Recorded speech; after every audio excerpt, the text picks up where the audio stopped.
talaga. Uy, ano, kwentuhan mo ko. Complete attendance ba yung pakis mo? Yung sa noo, sa ilong, sa lips?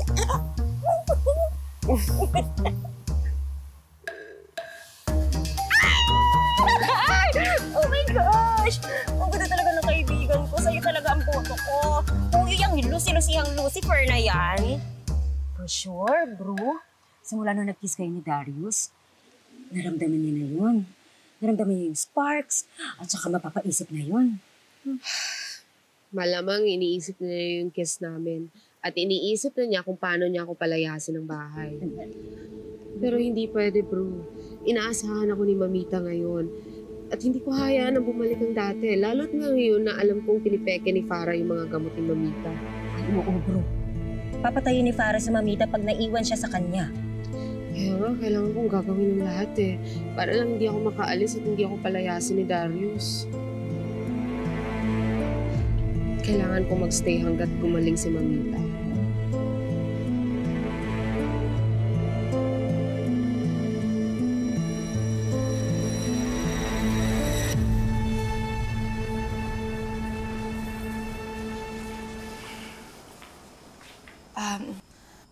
Nasa kama na si Mamita natutulog.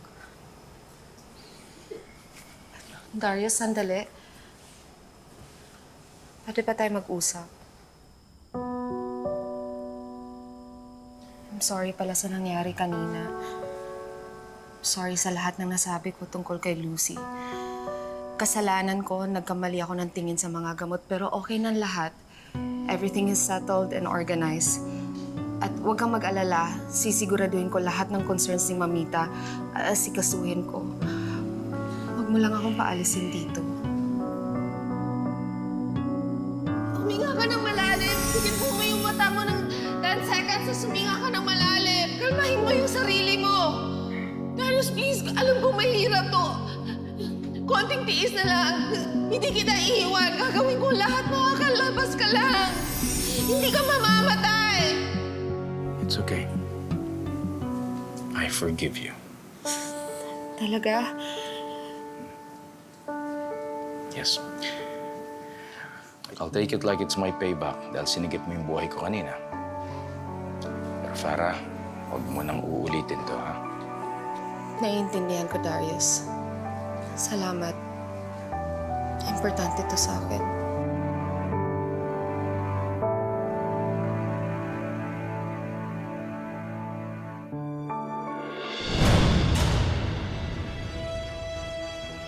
Ramdam ko may tinatago kayo sa akin.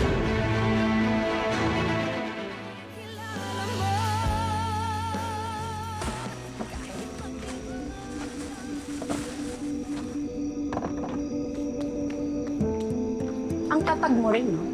Bakit nandito ka pa?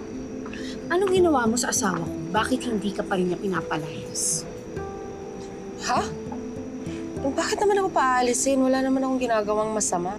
Wala! Alam ko mga pinagtangkaan mong gawin laban sa akin. Ha? Ano?